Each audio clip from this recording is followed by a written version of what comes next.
wangiriye neza, wangiriye neza, wangiriye neza, wangiriye ne, oh wangiriye neza, wangiriye ne, ai mwami Yesu yangiriye ne, oh wampaye amahoro, wangiriye ne, zawe wampaye ubuzima, wangiriye ne, zawe mwami Yesu yangiriye neza, yangiriye neza, yangiriye ne, umwami yangiriye neza, yangiriye ne, yo mwami wanjye yangiriye, iyo yampaye agakiza, yangiriye ne, ayi yampaye agakiza, yangiriye ne, awe mwami wanjye yangiriye ne, yo yampaye agaciro, yangiriye ne, ayi yampaye agaciro, yangiriye ne, yo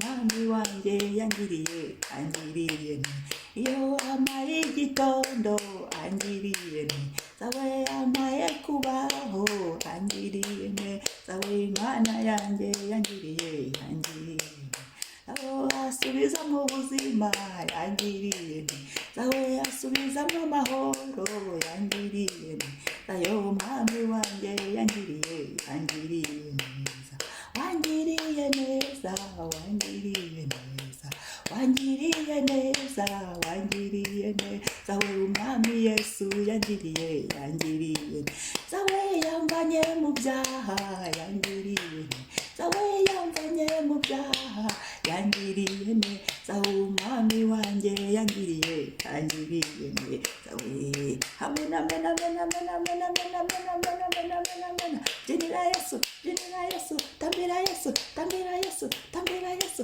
oh yatugiriye neza, yangiriye zawe mu miryango yacu, yangiriye zawe mu bana bacu, we yangiriye zawe mu mitima yacu, we yatugiriye zawe mu buzima bwacu, we yatugiriye neza, umwami Yesu yangiriye umwami Yesu yangiriye zawe yatanga agakiza, yangiriye ne, zawe yatanga ububyutse, yangiriye ne, zawe umwami Yesu yangiriye ne, yangiriye neza, yangiriye, haleluya, haleluya, haleluya, haleluya, yangiriye neza, umwami Yesu yangiriye ne, umwami Yesu yangiriye neza, umwami Yesu yangiriye neza, amen. Imana ishimwe, Imana yatugiriye neza, igitondo cyiza kandi nuko nguko kuba tubyutse, Imana yagize neza, haleluya. Reka dusome ijambo ryo muri Luka 8 umurongo wa 38 kugeza ku wa 39. Haravuga ngo, n'uwo muntu wavanywemo abadayimoni amwingingira kujyana nawe, ariko Yesu aramusezerera ati, witahire ujye iwawe, ubatekerereze iby'Imana igukoreye byose. Aragenda yamamaza ibyo Yesu yamukoreye byose, abyogeza mu mudugudu wose, amena. Imana ishimwe. Hano Yesu yaragiye afashe ubwato ngo bajya hakurya y'igihugu, uhereye ku murongo wa 26 usoma neza ukabyumva. Hanyuma ngo bigendeye, Yesu ahura n'uyu muntu watewe na dayimoni, ngo wavuye mu mudugudu. Uyu muntu ntago yabaga mu bantu, ngo yiberaga mu mva, nimo yabaga. Uyu muntu kubera abadayimoni bari baramujyanye kubaho ngaho mu marimbi, ariko icyo nkundira Yesu, iyo uhuye nawe arakuvura, aragukiza. Iyo uhuye na Yesu arakuruhura. Iyo uhuye na Yesu akora byose mu buzima bwacu. Ntago avura ibyaha gusa, ahubwo avura n'umubiri, avura n'umubiri aho wari warabohewe, aho wari warafatiwe. Niho rero hano k'uyu murongo Yesu amaze kumukiza, Imana imaze kumukiza, niho Yesu, uyu muntu yavuze ati Yesu nkoreye ibi bintu, reka tujyane nawe. Ngo aramwinginga kujyana nawe, ngo n'uwo muntu wavuyemo abadayimoni amwingingira kujyana nawe. Uyu muntu yifuzaga kujyana na Yesu, uyu muntu yifuzaga gukurikira Yesu aho azajya ajya hose, kubera ko abonye ibyo amukoreye aravuga ati Yesu ngiriye neza, ngomba kujyana nawe. Yesu ntabaye, ngomba kumukurikira, ngomba kujyana nawe nkamukorera, ngomba kujyana nawe nkaba umugaragu. Amen, amen.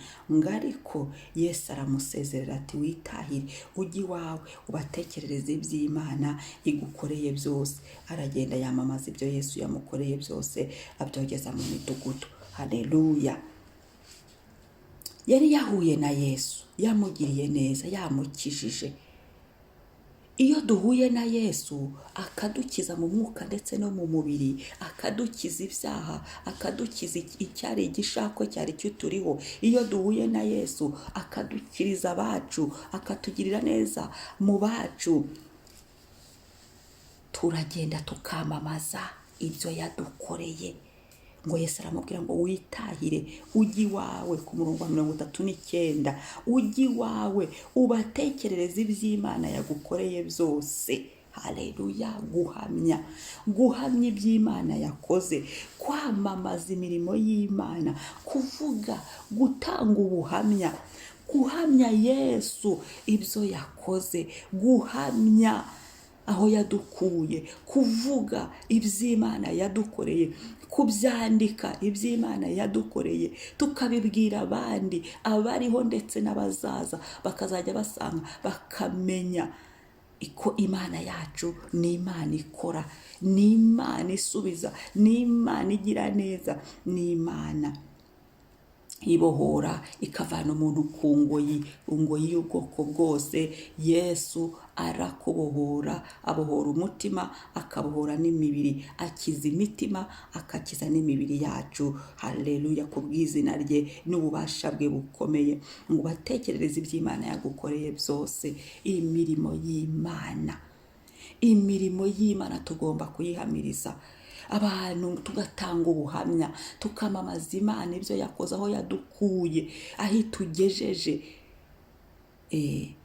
Muri iyi minsi abantu ubona batagishaka gutanga ubuhamya, ngo ahagarara avuga ati ndashima Imana ko ibi ngibi Uwiteka ari we wabingejejeho, ndashima Imana ko aha ngaha Uwiteka ari we wahamfashije, Uwiteka ari we wahampaye, ndashima Imana ko nari umunyabyaha, iki cyaha runaka cyari cyarambase, ariko uyu munsi Uwiteka yarakimbabariye kandi arakinkiza burundu. Tukabihamya, tugahagarara tukavuga ngo nari uyu nguyu, none Yesu yabinkuyeho, dore ahangejeje, singikora bya bindi. Mu izina rya Yesu Kristo tugahamya aho Imana yadukuye. Bibiliya iravuga neza ngo mu Byahishuwe 12 umurongo wa 11 haravuga ngo bamuneshejeje amaraso y'umwana w'intama n'ijambo ryo guhamya kwabo.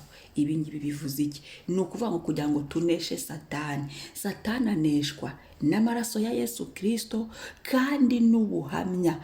Ubuhamya, guhagarara umuntu agahamya imirimo y'Imana, umuntu agahamya aho Imana yamukuye, akavuga aho imugejeje, ugahamiriza abandi, ukavuga Imana yabikoze.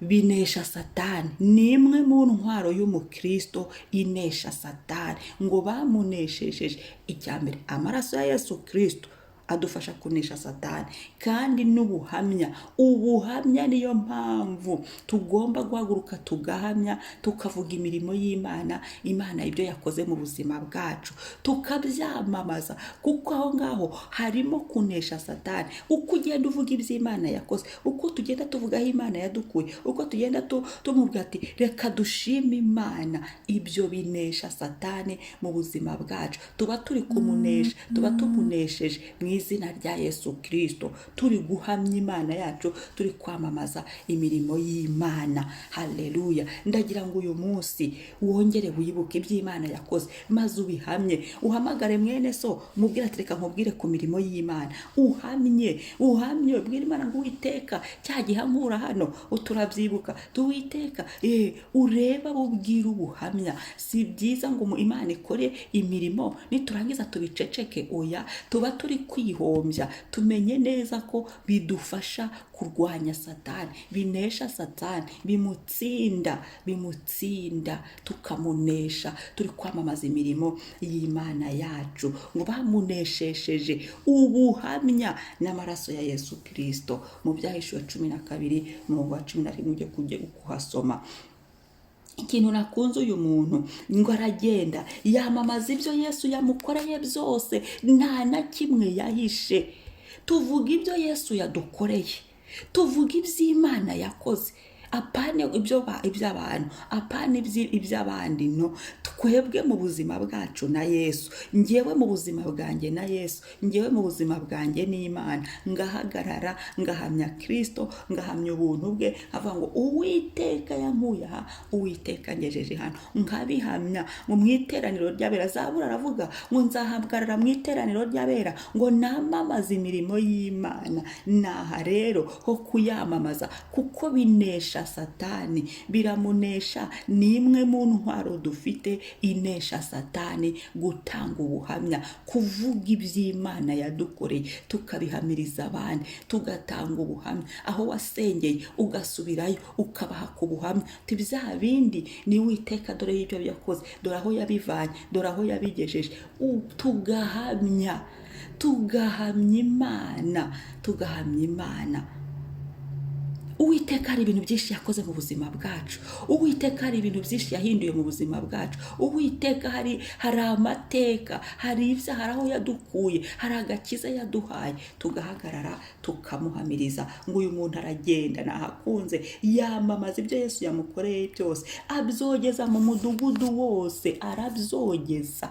Dukwiye kogeza Imana kuko binesha Satani. Dukwiye kwamamaza Imana yacu kuko binesha Satani. Rero ndagushishikariza ngo uyu munsi wogeze imirimo y'Imana. Hari byinshi Uwiteka yakoze mu buzima bwawe, hari byinshi Uwiteka yakoze mu buzima bwanjye. Genda wogeze imirimo y'Imana, genda wamamaza iyo mirimo. Ugenda uvuge Yesu, uhamagara abantu nk'abangahe, ubabwira ati nimuke mbabwire iby'Imana yankoreye, timureke mbabwire nibutsa aho Imana yankuye. Ubibabwire aho kuvuga ibindi bidafite umumaro. Ubibabwire, jya muri gurupe aho usengera, jya mu cyumba cy'amasengesho usengeramo, ubabwira ati ndasaba gutanga ubuhamya. Uhamirize Yesu ibyo yakoze. Haleluya. Icyubahiro kibi cy'Imana. Uko iyo ni intwaro iza igufasha kunesha Satani n'ubutaha ntago azagaruka ukora ibyo yiboneye. Kubera iki? Azi neza ko ufite intwaro, kuzahamya gukomera kw'Imana. Naho yagaruka kandi byose bigenda bivamo icyubahiro cy'Imana. Imana yiturwanira ikahadukura. Tugenda twamamaza ishimwe ry'Imana. Hari igihe Satani agira ngo arahatwicira, ariko Uwiteka akavuga ngo nguhaye ubuzima. Ibyo bikavamo ubuhamya, tugahamya Kristo, imbabazi ze n'ineza ye abatugiriye, tukabivuga. Satani ari yarazi ko hano muri Luka n'iki gice cya 8 ku murongo wa 38 kugera kwa 39, yarazi ko uyu muntu amurangije, yarazi ko uyu muntu azapfa gutyo, yarazi ko uyu muntu azahera mu mva. Ariko Yesu ahuye na Yesu aravuga ngo no, Yesu aramukiza, Yesu amugirira neza. Biba ubuhamya. Wa wundi wari uwo gupfa agenda mu mudugudu ahamya, wa wundi wari ingorwa agenda mu mudugudu avuga imirimo y'Imana, agenda mu mudugudu ubwenge bwagarutse, agenda mu mudugudu yamamaza amashimwe n'imirimo no gukomera kw'Imana Data wa twese. Natwe hari ahantu Yesu yadukuye, hari imva nyinshi Yesu yadukuyemo, hari imva nyinshi Yesu yadukijije, hari ahantu twari dupfiriye henshi Yesu yatuvanye, hari ibyari bitwishe byinshi Yesu yatuvanyemo, hari aho abacu bari bapfiriye Yesu akahabavana. Dukwiye guhagarara tugafata mikoro tukamamaza imirimo y'Imana. Ndakwifuriza uyu munsi kwamamaza ibyo Yesu yagukoreye. Urabifite, ndabifite mu buzima bwanjye, ntitukabyibagirwe kuko Imana iba yakoze iby'imbaraga. Haleluya. Turagushimiye Mana. Uyu munsi no kwamamaza imirimo yawe. twibutse ibyo wakoze, nk'uko wakoreye uyu muntu. Wari ubwo waboshye ukamubohora, wari ubwo waboshye ukamuruhura, ukamuvana mu mvu, ukamuvana mu marimbi. Mwami, uyu munsi akaba mwami dusomye iri jambo ko yagiye akambamaza ineza yawe. Natwe turagusabye kugira ngo duhaguruke, ibyo wakoze mu buzima bwacu ni byinshi, twamamaze iyo neza, tubyibuke, tuyibuke, duhamagare bene data tubaho ubuhamya, duhamagara abapagani tubabwire imirimo y'Imana, twibuke aho ibyo wadukoreye, tubyamamaze, tubivuge, twandike inzandiko, twandike ibitabo, tuvuge imirimo yawe, tuvuge mwami ibyo wakoze, kuko uri Imana ikora. Kandi nkundira ibyo nuko bizadufasha no kunesha Satani. Ayo mashimwe azanesha umwanzi, ayo mashimwe azanesha ibihe bibi, ayo mashimwe azanesha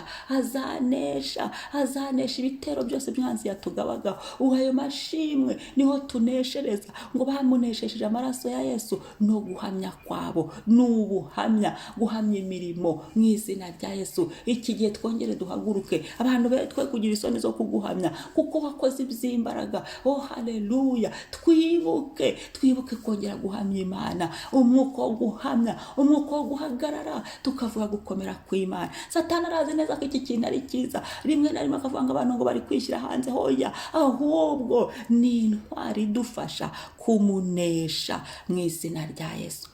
Urakoze Mwami, urakoze uyu munsi ko turi buguhamya, urakoze uyu munsi ko turi bukwamamaza, urakoze uyu munsi ko duhamagara bene data tukababwira ku mirimo yawe itangaje wakoze mu buzima bwacu, kandi irimo ni myinshi, turayifite Mwami. Izina ryawe ni ryiza, habwa icyubahiro. Bantu wongera ubibutse guhamya, bantu wongera ubibutse, uzumva iyi video wese akayibona, aho iyi audio yayizagera, uzabibutse kongera guhamya, uzibutse abantu imirimo, bongere bahaguruke, bahamye imbaraga zawe, bahamya aho wakuye, bahamye imbaraga zawe wakoresheje ubatabara, bahamye, kuko aho ngaho niho bazakuriramo kunesha umwanzi. Urakoze Yesu, singizwa Nyiringabo. Amen, amen. Murakoze, umunsi mwiza. Mwari kumwe na Mama Ebenezer. Shalom, shalom. Ntiwibagirwe gusangiza n'abandi iyi video.